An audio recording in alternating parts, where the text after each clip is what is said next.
Bienvenue Rosalie sur le podcast Inarrêtable. Comment vas-tu aujourd'hui? J'y vais super bien. Et toi, Vicky? Oui, je vais bien, merci. Très heureuse aujourd'hui de te recevoir parce que comme on parlait avant l'enregistrement, le pricing, c'est un sujet, j'ai envie de dire, un sujet qui a été tabou, un sujet qui, je vais jouer avec les mots, là, mais un sujet qui vient nous chercher dans notre valeur profonde. Je suis sûre que tu as Mhm. déjà sûrement utilisé ce genre de jeu de mots-là. Mais quand même, un sujet où est-ce que ça apporte beaucoup de comparaisons aussi, parfois des jugements, parfois des critiques. Puis aujourd'hui, toi, tu es stratège en pricing. Et j'aimerais Mhm. ça prendre le temps que tu nous expliques un peu qu'est-ce que ça fait, ça, une stratège en pricing, C'est un Rosalie? titre complètement inventé par moi-même. C'est sûr que ça doit exister aussi dans des compagnies, mais euh, en fait, puis tu l'as dit, le pricing, il va avoir un volet qui est très humain aussi au niveau de la créativité, il y a la valeur personnelle, il y a au niveau de qu'est-ce que je vais mettre de l'avant, il y a un côté super personnel, puis aussi de la façon que c'est perçu par tes clients, fait que comment est-ce qu'ils vont le voir, est-ce qu'on s'adresse aux bonnes personnes, puis il y a un côté super mathématique aussi au niveau de la rentabilité. Souvent, on s'imagine à l'extérieur que c'est une affaire de calcul, mais c'est pas mal plus une affaire humaine, de positionnement, de stratégie, tout ça. Fait que les deux sont tout aussi importants, mais il y a une grosse considération à faire au niveau de la valeur qui est perçue, comment est-ce qu'on la communique, comment est-ce que nous, on vit avec. Moi, je vais beaucoup aider mes clients au niveau de réaliser justement la valeur qu'ils apportent à leurs clients, le communiquer, puis parfois même, je vais même aller jusqu'au design de service, donc les aider à créer une offre qui ne dépend pas du taux horaire, parce qu'on s'entend travailleurs autonomes, les entrepreneurs qui offrent des services, on va souvent se demander combien de temps ça va me prendre parce qu'on veut que ça soit rentable, mais c'est peut-être pas ça qui est le meilleur calcul pour toi. Donc, le design de service, ça va être de créer une offre qui dépend pas du taux horaire. Fait que voilà, c'est un peu tout ça. Super intéressant, merci. J'aimerais ça que on commence par te présenter aussi. Oui. Donc, d'où t'es venue, en fait, l'idée, l'inspiration, le besoin d'offrir ce service-là? Ça part de où tout ça? C'est une bonne question.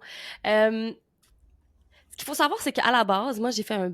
Puis là, je remonte, là. J'ai fait un Parfait. bac en Let's go. administration, OK? Profil management. Euh, En management, on va parler beaucoup de stratégie d'entreprise, de positionnement, de... Puis ça me faisait vraiment triper, mais il n'y a pas une entreprise qui embauche une petite fille qui sort de l'école au niveau du management. Ça se fait pas du tout. Fait que j'étais allée faire des ressources humaines. Puis, éventuellement, c'était pas pour moi. J'étais allée, ensuite de ça, je me suis lancée comme adjointe virtuelle. Et très, très, très rapidement, j'ai senti une espèce de fatigue par rapport au taux horaire, parce que comme adjointe virtuelle, j'ai travaillé avec le taux horaire. J'ai décidé d'aller me former en copywriting, qui est de faire de la vente à l'écrit, c'est ce que je veux dire. Il y a toute la partie psychologie d'achat et tout ça. Puis, ben, c'est là où j'ai constaté justement, bon, oui, moi, en faisant la transition moi-même d'un tarif horaire à des forfaits, j'ai réalisé un petit peu la mécanique, comment le faire. Puis, ben, j'ai réalisé aussi que je pouvais aider des gens à le faire en utilisant le copywriting, mais aussi tout mon bagage, management, positionnement, stratégie. Puis c'est ça qui m'a mené à ça. Mais tu sais, c'est vraiment une série de petites actions. Tu sais, je me suis pas levée un matin en me disant, c'est ça que je vais faire.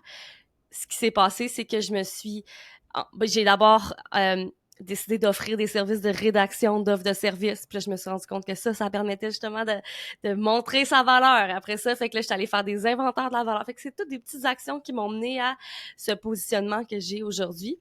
Puis c'est souvent quelque chose, là je parle beaucoup, je sais, mais c'est souvent quelque chose qu'on m'a dit, puis on me dit, hey Rosalie, comment t'as eu cette idée-là, blablabla, mais c'est vraiment c'est pas en contemplant mon mur puis en me disant quelle bonne idée je pourrais avoir aujourd'hui, mais c'est en faisant des choses. Puis voilà. Hmm, c'est intéressant. Puis parle-nous donc un peu la façon dont tu as fait justement cette transition-là. Parce que en ce moment, il y a des gens qui nous écoutent probablement que eux chargent à l'heure et ils aimeraient ça faire la transition. Qu'est-ce qui Mhm. se passe dans cette C'est parce qu'il y a tellement transition-là? pas de bonne façon de le faire. Fait que mon expérience à moi, c'est pas l'expérience qui va être vécue par tout le monde. Mhm. Moi, je faisais déjà une transition d'un tarif. ben, en fait, vers le copywriting, fait que vers une nouvelle expertise. J'ai gardé quelques clients à l'heure, le temps de me permettre de me sécuriser. Mais tous les nouveaux clients que j'allais chercher, ça allait être des clients que j'allais amener vers des services qui étaient à forfait. Jusqu'à ce qu'à un moment donné, je décide que c'était fini pour les contrats à l'heure. Moi, personnellement, je ne les ai pas transférés vers des forfaits. J'ai juste arrêté les collaborations. Puis de toute façon, c'était un peu des collaborations d'adjointe où il y avait comme pas mon positionnement d'expertise. Fait que j'ai vraiment juste commencé à me positionner autrement, puis la transition s'est faite comme ça. Mais il y a des clients qui vont faire le switch avec tous leurs clients, puis que ça va super bien se passer. Il y en a d'autres qui vont en perdre un petit peu, puis c'est tout à fait correct, mais ça leur libère de la place pour d'autres clients. Il n'y a pas de formule magique. Je pense que il faut se garder d'un certain sens en sécurité financière, parce que, tu sais, Mhm. tout laisser aller d'un coup, c'est pas tout le monde qui peut se permettre ça. Euh, puis ensuite de ça, ben, c'est quand même sortir un petit peu de ta zone parce que sinon tu le feras jamais. Fait que c'est un petit mélange de ces deux affaires-là. Comment on fait pour savoir la valeur perçue? Comment? Mmh, c'est une bonne question. Il y a pas mal de travail à faire parce que c'est un travail qui est stratégique, marketing, positionnement. Pour savoir la valeur perçue de ce que tu fais, pour mettre un chiffre sur ton offre, il va falloir que d'abord tu regardes ton offre de tous les angles et tous les côtés. Tantôt, je t'ai parlé d'inventaire de la valeur, ben ça, c'est le service justement où j'aide les personnes à le faire. Mais, tu sais, je suis consciente que c'est pas tout le monde qui peut travailler avec moi. Fait que parfois, c'est de s'asseoir avec quelqu'un qui connaît un petit peu ce que tu fais, puis de brainstormer avec cette personne-là sur, ben, c'est quoi que ça l'apporte à mes clients? C'est quoi qui ressortent Mhm. avec quoi est-ce qu'ils ressortent maintenant de façon tangible? Est-ce que je leur permets de développer leur réseau? Et tout ça, qu'est-ce que ça leur permet concrètement d'aller chercher? Ensuite de ça, il va y avoir la réflexion, une fois que tu as fait le tour de ton offre. OK, bon, ben, si mon client veut répondre à ce besoin-là, mais en ne travaillant pas avec moi, vers qui est-ce qu'il va se tourner? Ou vers quoi est-ce qu'il va se tourner? Est-ce que ça va être la lecture d'un livre? Est-ce que ça va être, peu importe, un compétiteur? Mais si toi, t'exécutes pas, c'est qui existe? C'est quoi qui offre aux autres? Et comment toi, tu te positionnes par rapport à ça? Et c'est ça qui va te permettre d'aller déterminer un prix en fonction du prix de ton alternative. Fait que c'est cette réflexion-là qui est pas si simple que ça. C'est pour ça que je l'offre comme service, Ouais. mais ça demande de l'introspection au niveau de ton offre. Je sais pas si c'est le bon mot, introspection, mais tu sais, de ta façon de travailler, mais aussi Mhm. d'aller voir ce qui se fait ailleurs puis te positionner par rapport à ça. Hmm. C'est vraiment intéressant. Puis, je suis curieuse de savoir les objections, les fausses croyances, les peurs, les craintes en arrière de tout ça parce que, tu sais, je pense, juste mettons moi dans mon domaine, le coaching, on s'entend, c'est tellement large. Il y a du monde qui charge des centaines de milliers de dollars, d'autres qui chargent genre 50 piastres, là, tu sais.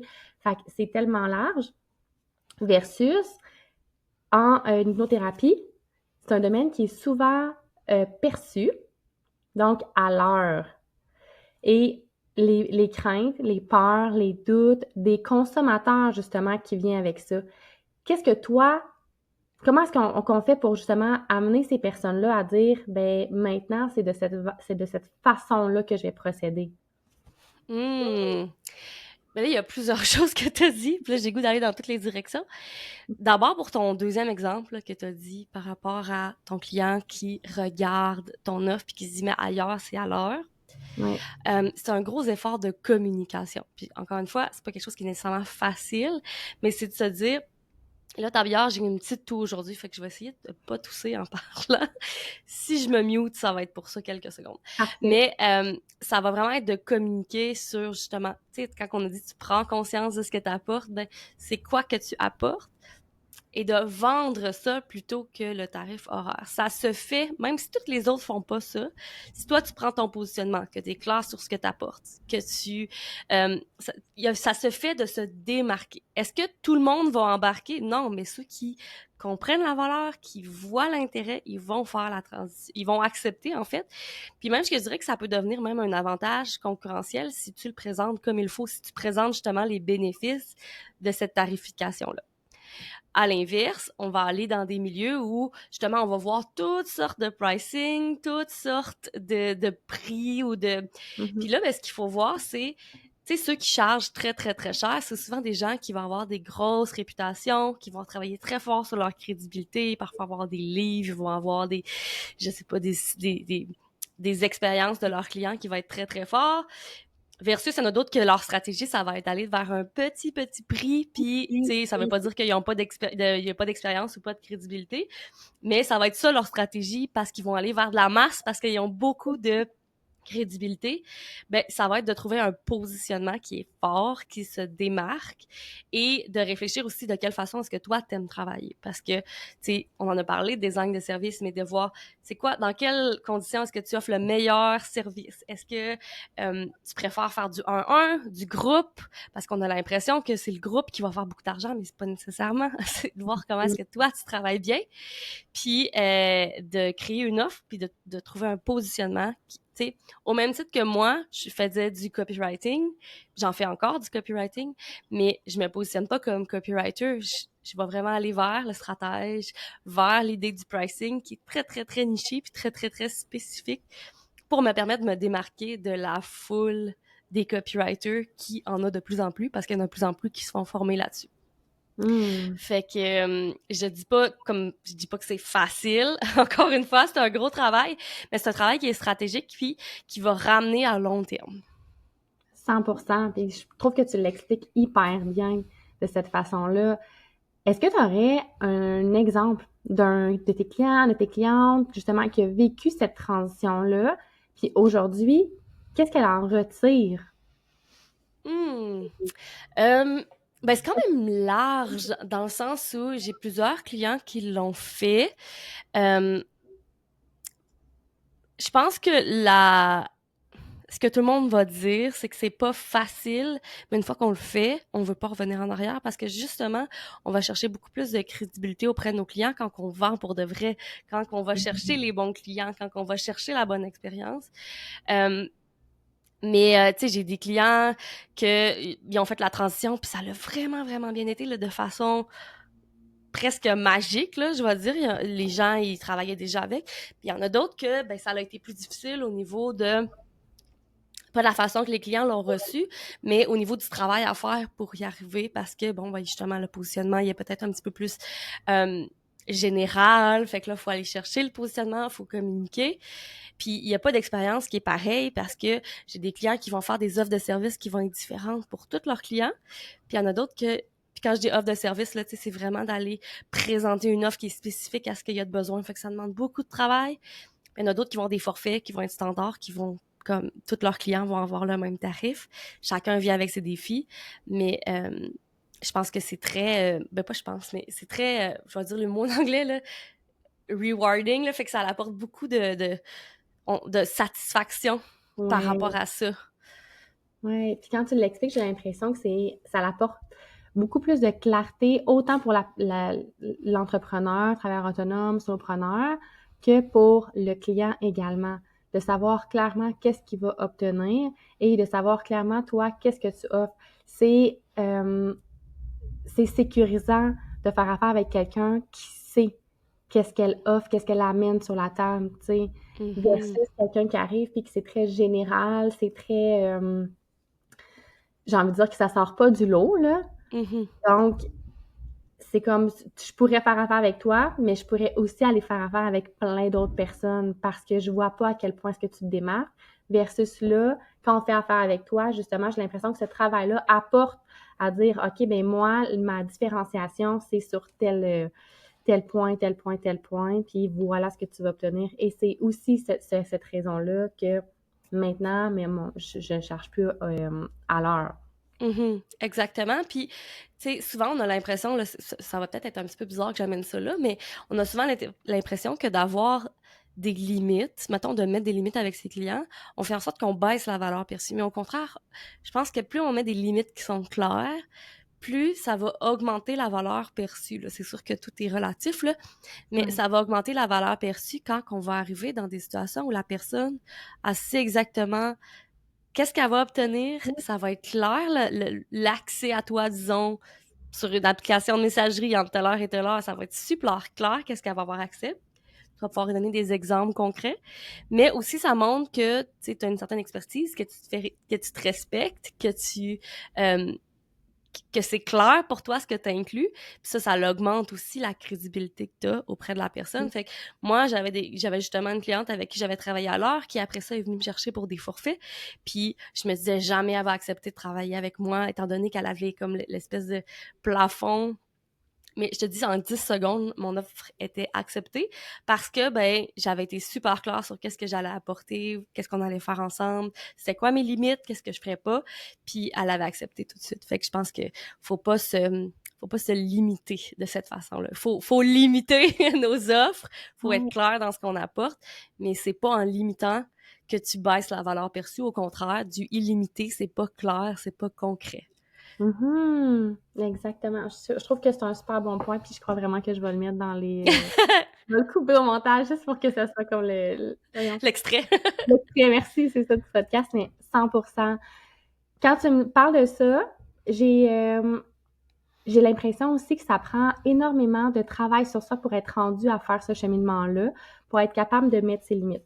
Parce que je regarde d'un autre côté où est-ce qu'il y a énormément de clients dans mon entourage, de gens que je connais qui doivent travailler fort pour réussir. Donc, ils vont toujours en donner plus souvent. Et que là, justement, de dire, OK, ben, on va mettre des limites claires, ça prend beaucoup de travail personnel et il y a c'est comme une contradiction à l'intérieur de soi. Donc, est-ce que ça prend justement, qu'est-ce que ça prend pour être capable de mettre ses limites, pour être capable d'augmenter la valeur perçue dans ses offres de service? Mmh. Ben oui, ça prend définitivement du travail sur soi.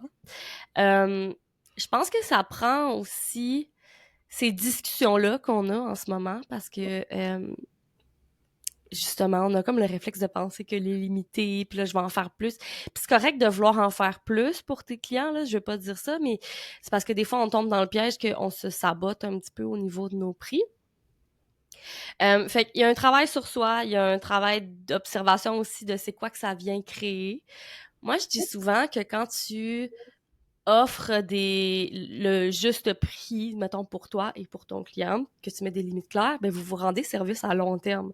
Ça fait en sorte que vous avez une meilleure relation, tu te sens pas frustré parce qu'il Mhm. t'écrit un courriel à un moment où que ça n'a pas de bon sens, puis qu'il te demande des choses qui n'ont pas de bon sens.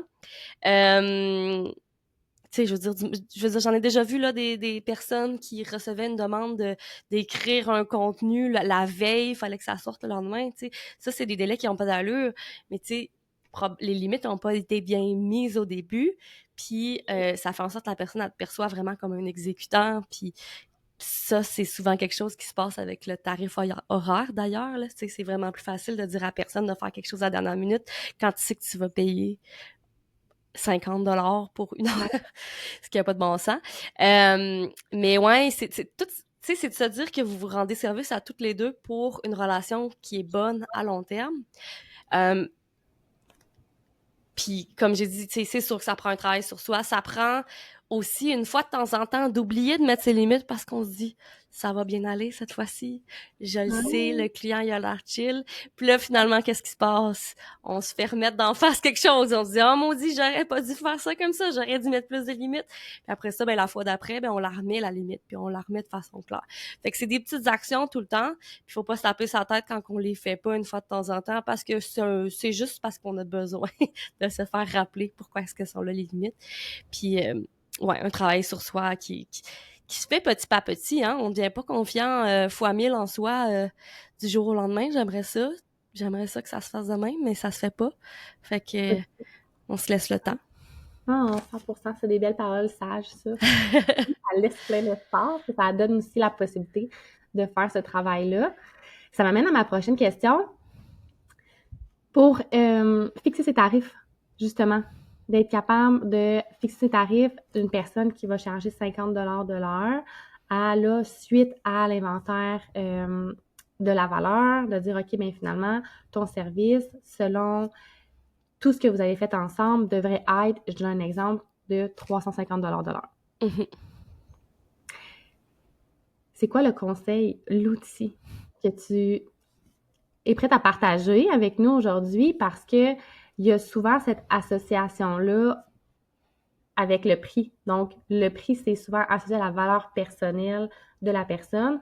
Donc, il peut y avoir un entour de ça, syndrome de l'imposteur, name it, tout ça, un manque, peu importe.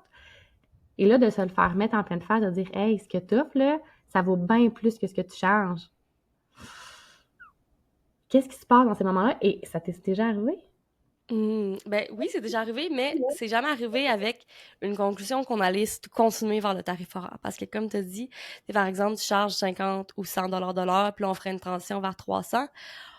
C'est beaucoup plus difficile de, je vais justifier, entre gros guillemets, honnêtement, parce que c'est pas une question de justifier, mais le plafond au niveau de la perception du tarif horaire, il est là. Puis, on va souvent comparer vers l'employé qui est payé 25 de l'heure, puis qu'il y a un maudit bon salaire, encore une fois, entre guillemets. Tu sais, les gens, ils vont quand même continuer à avoir cette perception-là. Fait que souvent, ce qu'on va arriver, c'est une conclusion vers un tarif qui va être forfaitaire. Puis comment est-ce qu'on va présenter ça? Comment est-ce qu'on va le structurer et le présenter aux clients? Oui, mes clients font souvent le saut. Justement, j'en rencontrais une ce matin, puis elle, c'était la première à regarder ça, puis elle s'est je peux pas charger ça, ça a pas, ça a pas de bon sens. Puis à ce moment-là, ben moi, je les ramène toujours vers les exercices qu'on a fait auparavant, vers cette prise de conscience-là. Puis aussi, si t'en es à écouter ce qu'on parle aujourd'hui, il y a peut-être une petite cloche à l'intérieur de toi qui sonne, puis qui se dit « Ah ben moi, je pense que ma tarification est pas tout à fait juste, il y a quelque chose à travailler. » Ben reviens à ça aussi. Pourquoi est-ce que tu t'es entamé vers cette réflexion-là d'abord et avant tout? Est-ce que tu travailles tous les soirs tard parce que t'arrives pas? Est-ce que t'as jamais le temps de faire tes projets? Est-ce que t'es brûlé? T'es sur le bord du burn-out parce que t'es toujours en train de donner tout avec tes clients? T'as pas de temps pour toi, t'as pas d'énergie. Tu te dis, ah, crime, je vais retourner salarié, ça va être bien plus simple. Tout ça, c'est des indicateurs que ta tarification, elle est pas juste pour toi. Comment est-ce que tu fais pour avoir une bonne relation avec tes clients à long terme? Ben, tu fais en sorte que tu es capable de vivre de ton entreprise. Puis ça, ben, ça fait en sorte que tu dois avoir une bonne tarification. Fait que c'est de se rappeler un peu le pourquoi. OK, tu trouves ça cher, mais écoute, on va travailler, on va se rendre jusque-là.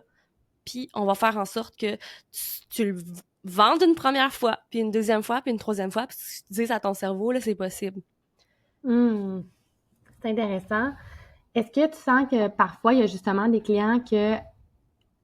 Est-ce que les clients reviennent suite à justement 1 an, 2 ans, 3 ans pour refaire justement cet inventaire de la valeur-là?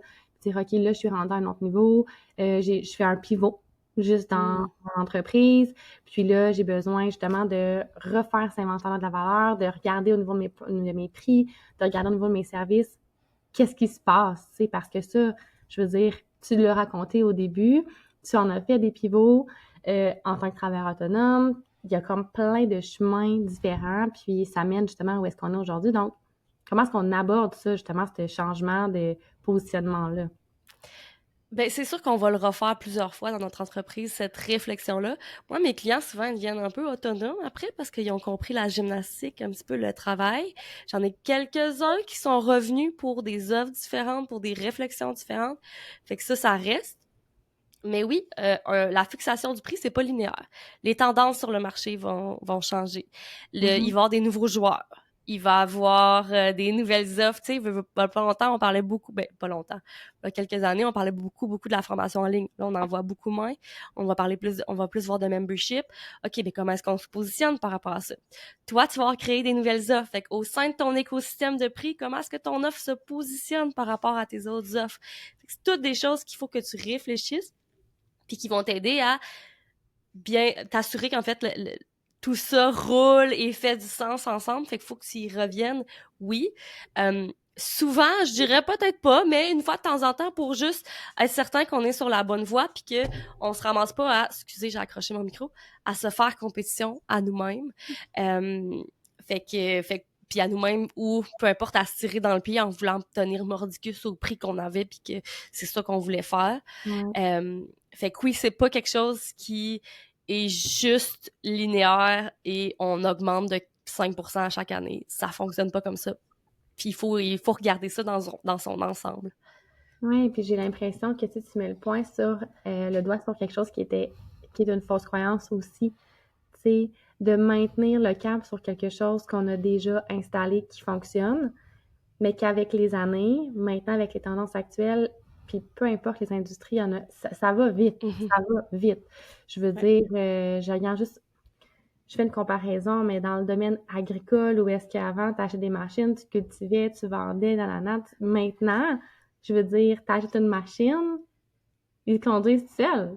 Ça décolle tout seul. C'est comme, tout se fait, puis c'est rapide, puis ça va vite, ces tendances-là. Donc, c'est quoi les fausses croyances que les gens peuvent avoir, justement, qui nous écoutent, puis sont comme, ouais, mais, tu sais, Hmm.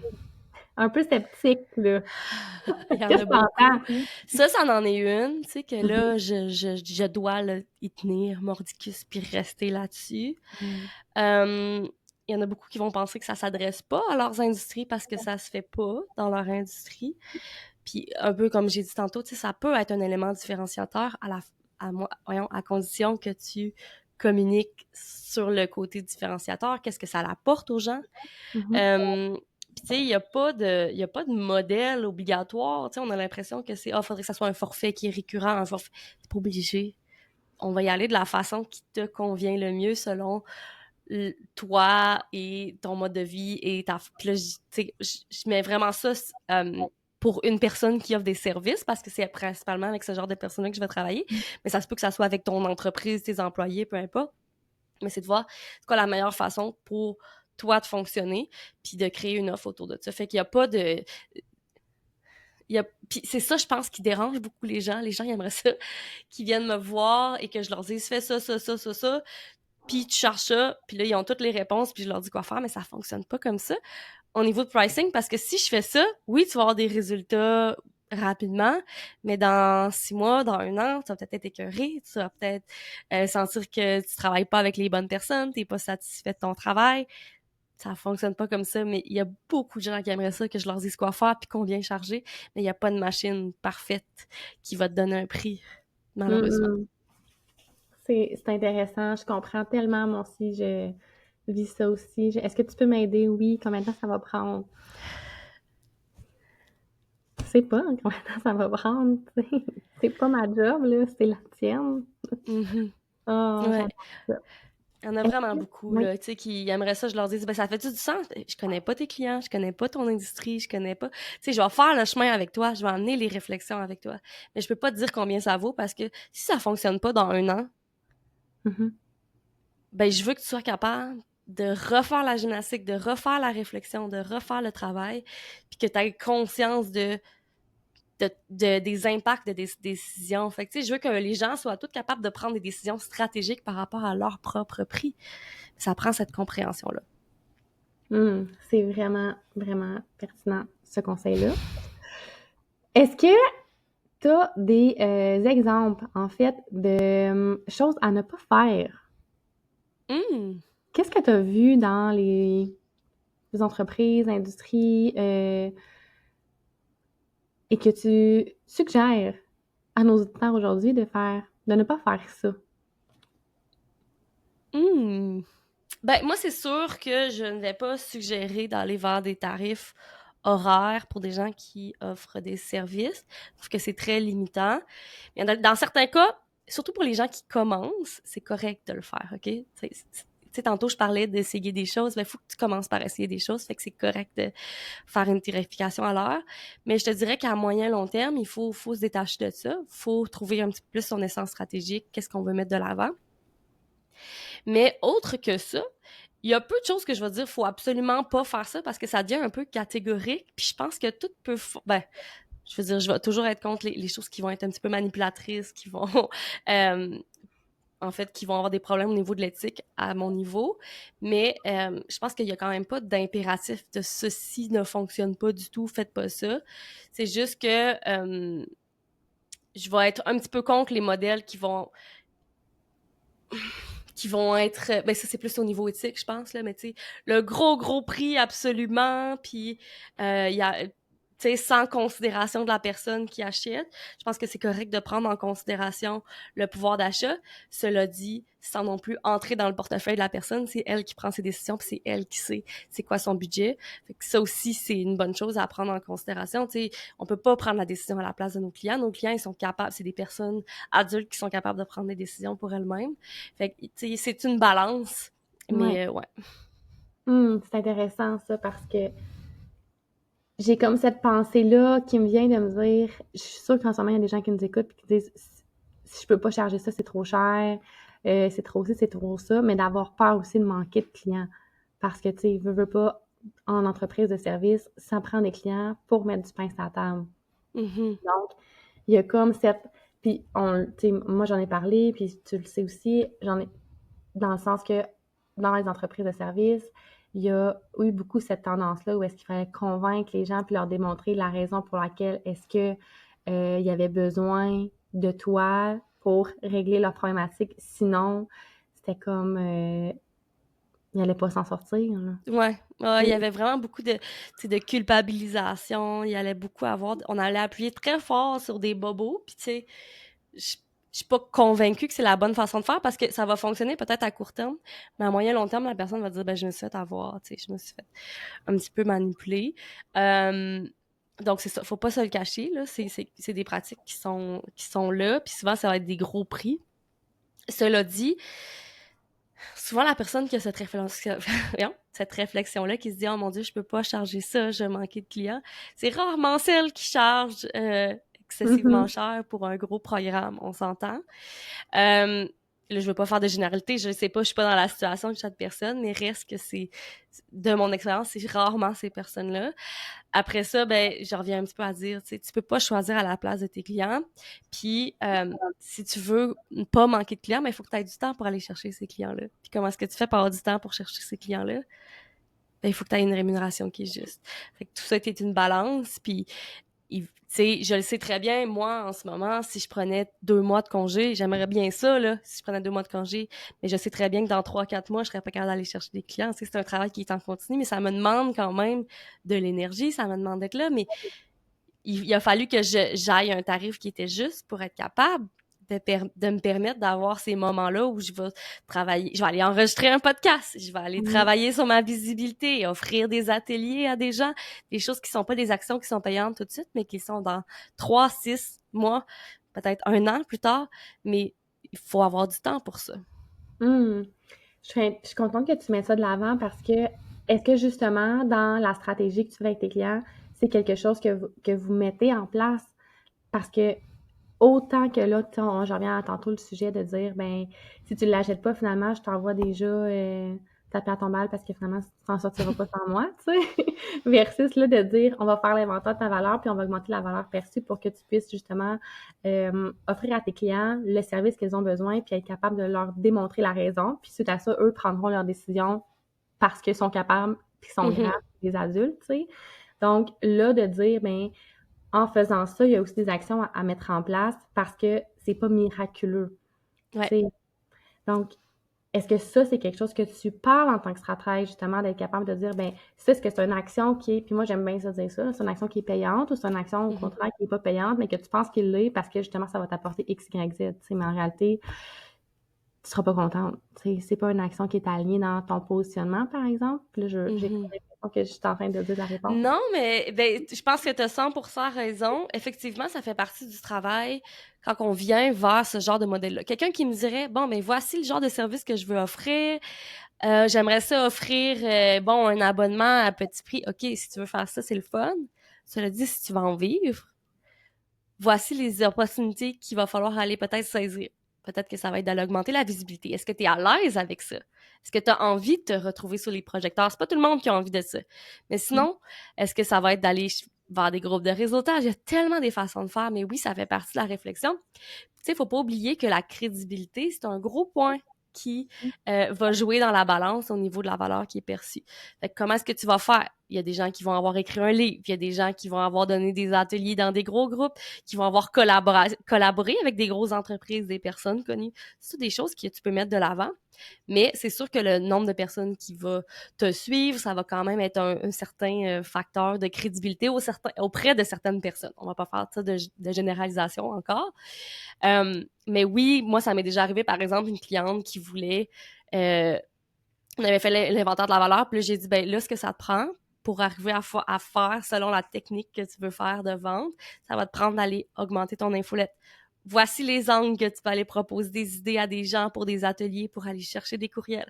Voici des idées de gratuité. Parce que ça, c'est tout un travail qui va justement te permettre de vendre à un prix qui est juste.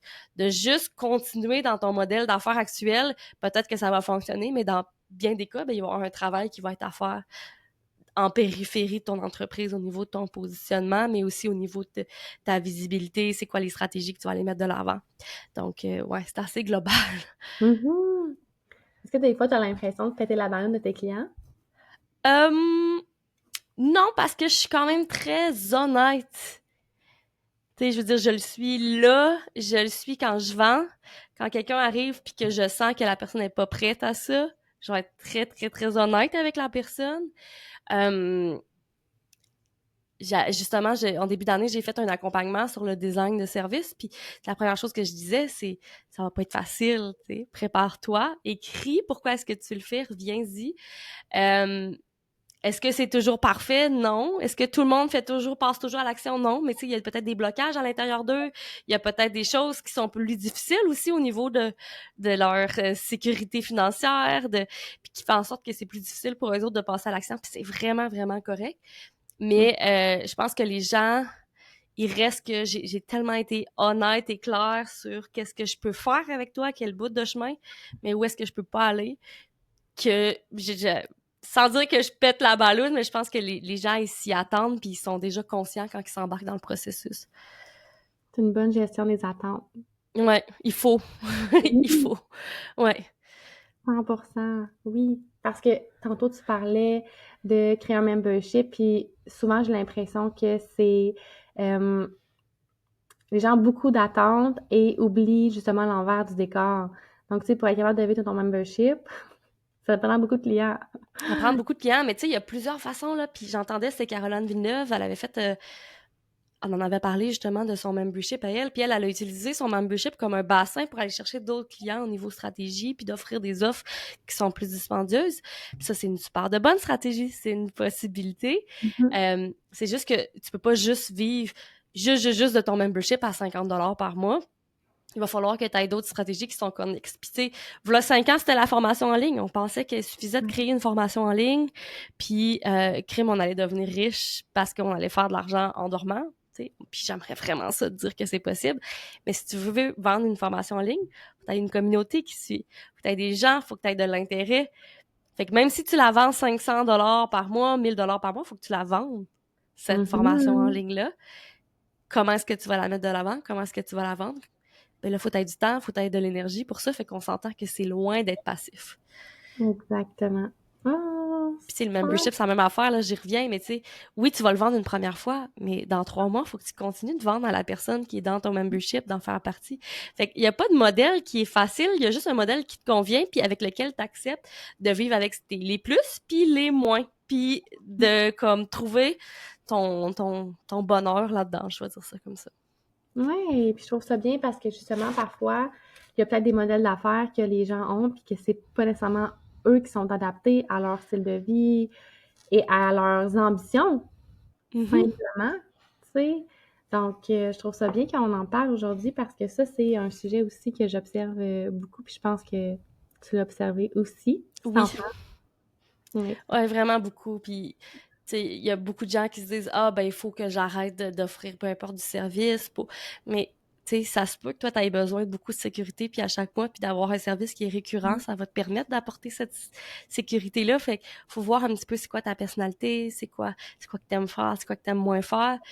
Puis on aimerait tous être des... Ben, je dirais, j'exagère, là, mais il y en a beaucoup qui aimeraient être des coachs, formateurs, tu sais, qui sont qui sont moins les mains dans l'exécution, mais ça va te demander tout un autre travail de positionnement. Est-ce que tu es prêt?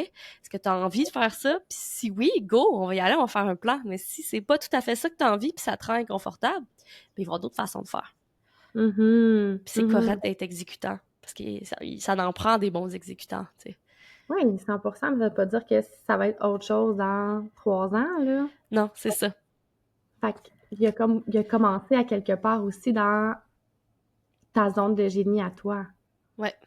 Puis d'être capable de augmenter ta notoriété justement dans ce que tu es vraiment bon, puis dans ce que tu es vraiment l'expert avant de Ouais. vouloir viser la lune. Ouais. Puis je dirais même à la personne qui dit que peut-être qu'elle se laisse ouverte la porte pour dans 3 ans, ben commence tout de suite à aller chercher de la Oui, visibilité. Parce que si tu veux faire le switch dans 3 ans, c'est un long travail. Fait que juste de le garder en projet sur le sideline, d'aller chercher de la visibilité, trouver des stratégies pour te mettre de l'avant, ben ça va être payant dans 3 ans parce que c'est beaucoup plus long qu'on pense aller chercher de la visibilité.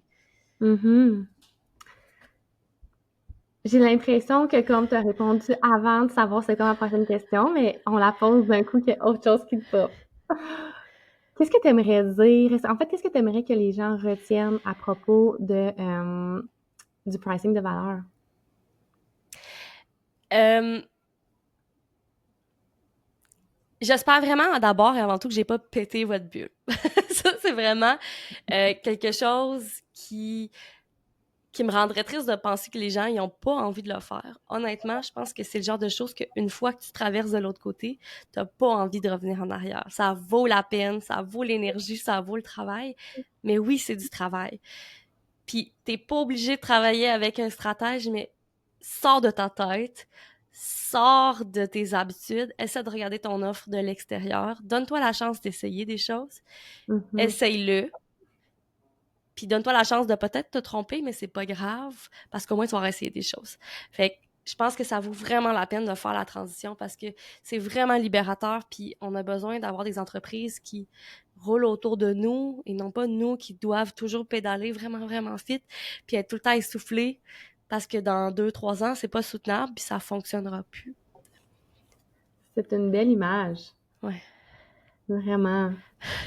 merci. Comme, bravo. Ah, je suis tellement contente de t'avoir reçue aujourd'hui, Rosalie. On a parlé de plein de sujets. Euh, je pense que justement, c'est le sujet qui me tient le plus à cœur parce que dans mon monde à moi, j'aimerais ça que les gens soient capables de se détacher émotionnellement de leurs chiffres dans tous les sens du terme et dans toutes les Mhm. circonstances, autant sur tes états financiers quand tu les regardes, autant que quand tu regardes ton compte en banque, autant que quand tu veux donner ton prix, en fait. Donc, merci d'avoir été là Mhm. aujourd'hui. Vraiment. Merci à toi. Puis ça me fait juste penser, j'ai envie de Oui, c'est que c'est vas-y. pas le tarif, la valeur de ton offre, c'est pas ta valeur personnelle. Moi, je vais Mhm. souvent dire ta valeur, ta valeur, ta valeur, juste parce que la valeur de ton offre, c'est vraiment long, OK?